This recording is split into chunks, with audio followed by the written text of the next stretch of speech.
I'm clearly here in a little bit of a departure from some of the other speakers this afternoon, and I fully acknowledge that this is an extraordinary step for me to engage with the council in this fashion. But I'm here because what my office is facing right now is extraordinary circumstances, enough so that we thought it important and urgent enough to bring it to all of you and to bring it to the public's attention. Because the Office of the Inspector General, as an Office of Inspector General, acts as the people's watchdog. Last Friday, my office discovered a concerted effort to interfere in the work of the Office of the Inspector General. On Friday, in the course of an ongoing OIG investigation, we found an email showing that a department's leadership requested an employee to report to them in writing the substance of an Office of Inspector General interview. The employee had just been interviewed in connection with this OIG investigation, and the employee then provided a summary of that interview to a commissioner and to an executive director and her supervisor, copied, quote, as requested. The supervisor then forwarded that summary to the department's record custodian, quote, for his records.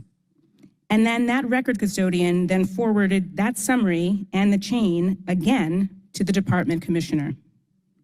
So not only does OIG know that there's widespread knowledge of the existence of confidential OIG investigations, but now we have grounds to understand that individuals are also sharing details of the specific content of confidential OIG interviews.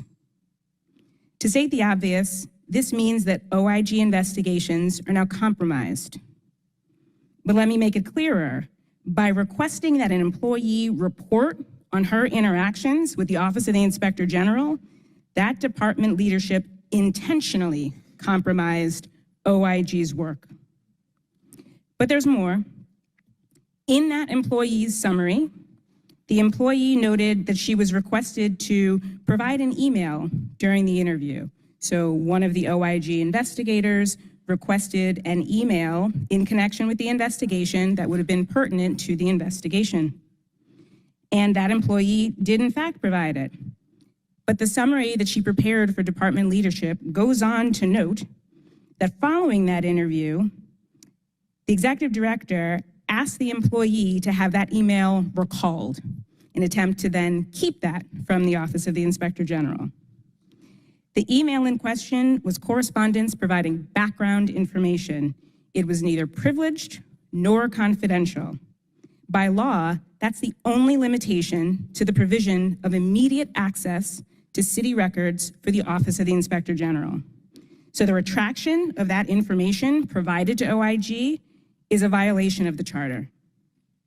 But there's more, because roughly at the same time, the same week that that summary email was provided, OIG also found an inquiry from the same executive director into the level of access that OIG has into a component of one of the city's databases. To be clear, this is an access issue that is separate and apart from those that were outlined in the report that we issued last week. This is access that the Office of the Inspector General has had since 2021. The executive director and the commissioner were looking to learn the steps that would be necessary in order to revoke the access of the entire Office of Inspector General. During an interview with the employee told OIG that she had never before ever been questioned about the revocation of access for an entire office. So the reason I'm here today is because the Office of the Inspector General is facing an emergency. That's not hyperbole. That's not an exaggeration in the slightest. Access to records and access to employees are required under the charter, and there's a reason for that. This office cannot function without it. With this interference in OIG investigations, OIG is facing a threat to our office's independence, and our ability to fill our charter mandate. Now, last year, some of you might recall that I requested a number of changes to our legislation in order to avoid operational issues, and also to bring the City of Atlanta statute in line with national standards and best practices. These requests were largely denied, And at the time, I said that I was trying to address issues before they became problems. I was told to wait until the problems arose, and at that point that we could revisit the issues. Well, they've arisen, and in quite stark fashion. Since that discussion early last year, this office has faced deteriorating levels of access, cooperation, responsiveness, and candidly, basic civility, all as we have merely tried to do our job. The current protocols stand in the way of our office's ability to fulfill its charter mandate. Rather than give the office what it needs, hurdles have been erected to delay, impede, and disclose our confidential investigations. City departments have been instructed not to give documents to OIG upon request, but rather to forward all requests to department custodians and treat OIG requests like open records requests. This, of course, exposes our investigations to more people, which increases the likelihood of tainted witness testimony, the destruction and withholding of evidence, and obviously significantly slows our investigations. And while there have been ongoing discussions with city leadership about safeguards for confidentiality and for privilege, these steps have been applied to requests where confidentiality and privilege have had no role at all, not on their face. I give it as an example. OIG recently requested SLAs in connection with an investigation. You know, the same SLAs that are discussed regularly during quarterly meetings before you, clearly public, clearly not confidential, clearly not privileged. We had an employee who stood at the ready to provide this documentation to OIG, but then the next day said, sorry, that she'd learned that instead she had to send them to the records custodian for the department. That was more than 5 weeks ago. OIG has still not received these SLAs. It's difficult for us not to see these non-responses and the delays as not intentionally obstructive. Now, this council created the Office of the Inspector General, embedding it in its charter in the aftermath of a corruption scandal. And those arrests and indictments and guilty pleas and verdicts really just moments ago, not long ago. And as I discussed with our governing board, the governing board for the Office of the Inspector General and the Ethics Office, these obstacles and interference that we're facing look to effectively turn back the hands of time to before a time that this office was here. These actions are working to create a shell of an Office of Inspector General and the facade of integrity oversight, which is worse than having no IG at all in the city of Atlanta. So I'm here asking for two things.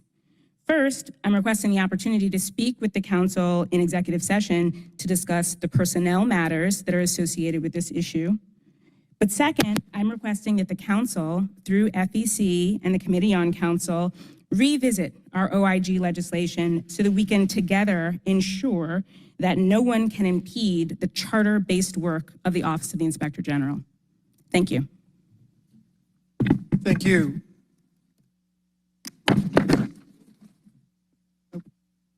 We're not going to have a back and forth unless you'd like to suspend the rules. I would entertain. We'll now move into Committee of the Whole and interact with the Inspector General. I don't know if there's anything else that you'd like to say before I open up to colleagues for questions or comments. No, happy to take any questions. Yeah, so Colleagues. Councilmember Overstreet? Andre Manigault, my question is really simple. As you know, I was the sponsor for the Task Force for Public Trust, where the recommendation was born for the IG, and then worked actively as one of the authors of the IG legislation. And I just want to make sure that we're using proper channels for this type of communication. I don't understand, because I wasn't contacted about there being an emergency of any kind. I know we have a board in place for these types of situations, and we also have executive session. Was that an option for you? Like, why did you use public comment to bring that to council? I've not been contacted. Has anyone else? And I don't want anyone to think that that was the intent of the legislation, that we allow for this type of interaction where the IG's office is concerned. I don't want to muddy the position in any way. So there were a couple of options that were presented available in order to make these points, both to the council and to the members of the public. One was to show up during public comment. The other was to work through council members to then have a suspension of the rules, like the suspension that's gone on right now, so that we can have this back and forth. But that would have required then a vote of the council members in order to do that.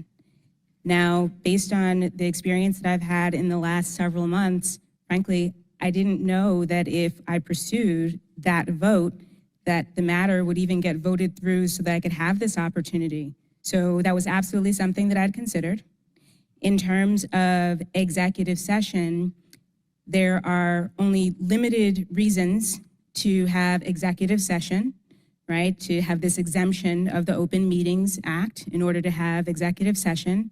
The various things that I had to say didn't fit any of those exemptions, and so is certainly a matter for public discussion, except then for the personnel matters that I flagged that I'd like to be able to discuss with you in executive session, and that the things that I pointed out are of such deep and significant consequence to this office and to this function that the public airing was really deemed necessary. And in terms of the emergent nature of it, this was something that was discovered just on Friday. I mean, it's a kind of hot off the presses situation. And to the board question, this is a conversation that I've had with members of my board.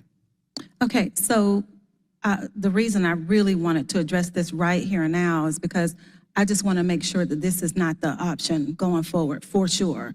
So I will definitely be looking into legislation to close this up so that this doesn't happen again. As I said at the beginning, this was an extraordinary step because the circumstances are extraordinary. And to give a little bit of context, I don't want any more context. Not today. That sentiment is Because I don't part know. of what I'm responding to. I just don't know where any of this is going, and I want to keep it that way for obvious reasons. I just don't think it's appropriate at this time. I really don't, and it's certainly not something, like I just really do not want to muddy the whole intent of the IG office with any of this publicly right now. I just don't. And there are avenues that we can use. And an executive session may be one of them, but I definitely don't want to lay any more context out on this forum during council. But I just wanted to ask you that question in particular, for sure. I yield. Councilmember Boone. Thank you, Mr. President. Thank you, Ms. Shannon, for coming forward today. I too have concerns. Last week, you all did an extensive investigation. I heard about it on Channel 2.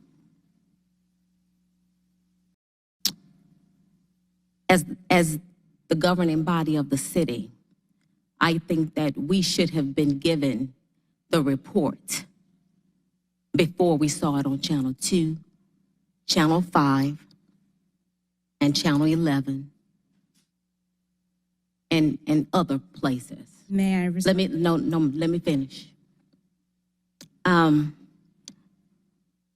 been here 32 years, not 25, not 15. But I was here when the law department conducted extensive investigations. I was here when the ethics department was conceived. And I understand that we are human I do. And my hope is that we are not being egotistical and we are playing with people's lives in the media. 32 years, seen it all, been through it all. I've talked to several employees who say, I can't verify, but they say that your office has knocked on their home doors. They say that your office has been through their cash apps. They say that equipment has been confiscated. They're saying that you're holding their phones.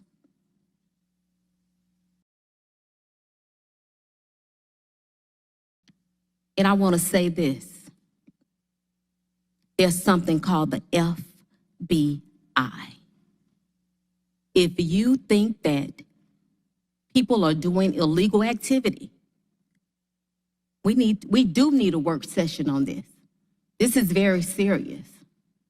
This is very serious for employees to feel like they need legal advice because the FBI can handle all of it. The FBI, the GBI, those are official law enforcement agencies. I too want to have a work session about this because I hope that we're not trying to build a name by tearing other folks down. I hope that we are not disrespecting the elected body by not letting them know about a very serious investigation. I never got it. It started floating on the internet the night, was it Thursday night or Wednesday night, when we all started getting text messages. That was disrespectful. That was disrespectful. And I don't know whether you check with your board or not. But like I said, I've been here 32 years when the law department handled investigations. I don't remember them taking folks' equipment, taking folks' phones, knocking personally on people's doors, because that's what the Federal Bureau of Investigation does. I'm going to stop now because I have about 15 other things. And I have about 7 different employees that have knocked on Suite 2900 saying I'm being treated some kind of way. Because crime is real, but there's a place for it. There's a venue for it. And I implore you to get a contact at the FBI. Federal Bureau of Investigations, because I don't know if that was your purpose for coming up with this office, but we got a list of employees that need help. They're saying their phones, their equipment, their cash apps. Friday at 12 o'clock, I get a call. I'm at Murray Brothers at a service that one of your folks is at somebody's house knocking on the door. I can't verify it, but we've got to, this is the city of Atlanta. We don't want to treat people like that. Please allow the council member to speak. This is not, please allow the council member to speak. Councilmember Boone, you have the floor. 30. Please, you've had 10 minutes to speak. Please, or I'll have to ask you to leave the chamber. You've had your chance. You've had your opportunity to speak. Councilmember So Boone. Councilmember- thank you, Mr. President. As I was saying, I definitely implore this body to do a thorough deep dive of your office. And I want to make sure your board is aware of what is going on as well, because I cannot believe that the body that created it could not even have the decency to get a packet or an email before we saw it on Channel 2, Channel 5, Channel 11, and now here we are with public comment. Thank you. May I have an opportunity to respond? Yes, go ahead. Thank you. So, to the distribution of the report, we circulated the report to council members, right? But before that, consistent with the efforts that I've been trying to make sure that chairs and vice chairs are informed about the work of the Office of the Inspector General, communications that I've had with some of you, including you, Councilmember Boone, who's received referral letters that we've issued in your capacity as chair, that for the report that was issued last week, there was a prior referral letter that our office provided to the chair and vice chair of the Committee of Purview of the department at issue. So we did that. We did that. And But I didn't get it. My colleagues didn't get it. But on Channel 2, Channel 5, and Channel 11. Councilmember Boone. Go ahead. so, as I said, those were emails. The referral letter was sent to the chair and the vice chair of the Finance Executive Committee. So there was certainly no intent to be disrespectful. Indeed, this is consistent with what I've been trying to do to have more engagement with the Office of the Inspector General to help better inform this body as it exercises its function and oversight conducting in the city. To the question of the board, we keep our board apprised of the activities of the office. The board has been apprised of the issues that I brought to you today, and certainly the board chair and 2 other members of the board, and they understand why it was that I wanted to take the extraordinary step of coming here today and making these comments. They're well informed. It is my habit to do so. I am functioning as an independent entity, but I always want to make sure that the governing board to which I report is well informed, without question. To the points that you raised about Cash App and knocking on doors and confiscating equipment, that is what entities that are tasked with investigations do. That is just what they do. This body presented an Office of Inspector General as the thing that would be best for the City of Atlanta, and the actions that the City of Atlanta Office of Inspector General have taken have been consistent with the standards of offices of Inspector General across this country.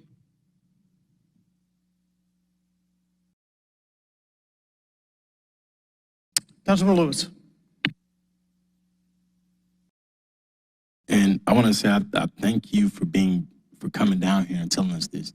I know that we're looking for different ways to get this information across, but the transparent way in which you came down here, and to understand the courage that it took for you to come down here. What I'm coming out of the union world, coming out of the labor world, always thinking about whistleblowers, just, thinking about what you're going through right now. So the reason you came to us, this is a question, is it you came to us because you didn't see another way? So I came to you all because you play the role that you play in city government, and it's budget time. There are some budget implications to some of the decisions that have been in play, but also because you are a body that, 1, created the office, 2, We had an active engagement last year when it came to the time of the legislation. And at the time, it was said that that was the beginning of a conversation, and that that if you have problems, to come back, because we want to make sure that the office can fulfill its function. And the problems that have been percolating for some time still didn't rise to the level of really revisiting the legislation immediately. We're still having ongoing discussions with the administration. We've tried at every turn to try to talk through these issues, which is always the best approach. Always the cooperative, collaborative conversation is where you start and where you stay and where you keep going until there's no other step. That email that we discovered on Friday, beyond the pale.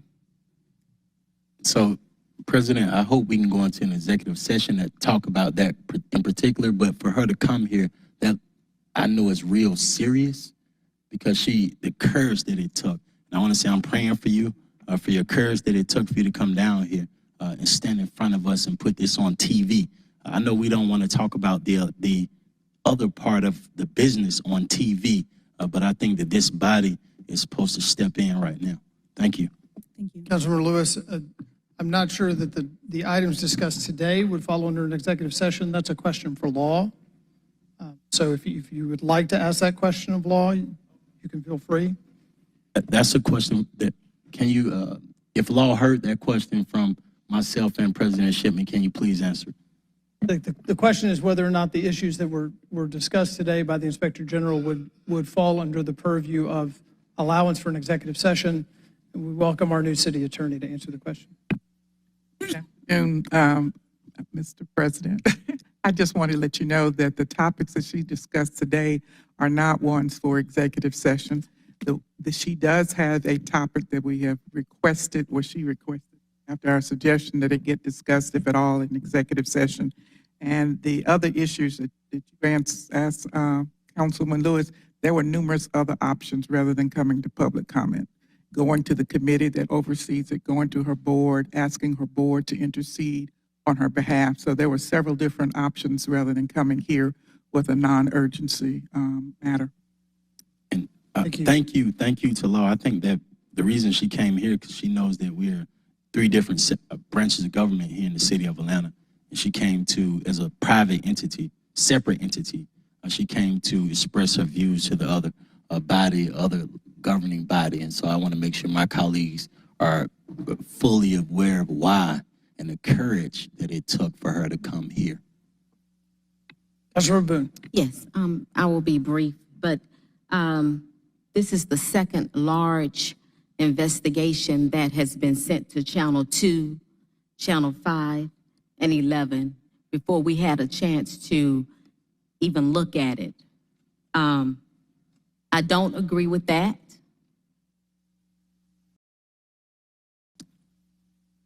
Also, to get someone's equipment, phones, is it proper for me to ask the law department, should they have a subpoena for that? I mean, we're taking folks' equipment, phones, we're sending things to the media. I don't think that board knows this. I don't think that board agrees with things being sent to Channel 2, 5, and 11 before the Atlanta City Council has a time to review it. Thank you, Mr. President. Other comments? Councilmember Shook. I move that we exit committee of the whole. Motion by Councilmember Shook to exit committee of the whole, seconded by Councilmember Street. Is there any discussion on the motion to exit committee of the whole? We do this via unanimous consent without objection. Any objection to moving back to regular session? Madam Clerk, please sound the count. Mr. President, it's 12 yeas, 0 nays. 12 yeas, 0 nays. The motion carries. We've exited committee of the whole. Thank you. And we'll move back to the agenda. Councilmember Juan has a question. So what is the proper path to continue this conversation? Is it going to be in committee? Is that, and does that need to be precipitated by a report that is delivered to us? I guess I don't want to drop this, but I also want to make sure I understand what the next steps are. And I don't believe I've heard that yet. Okay, thank you. Councilmember Faroki. All right, with that, we will move back to the report of the journal. Madam Clerk.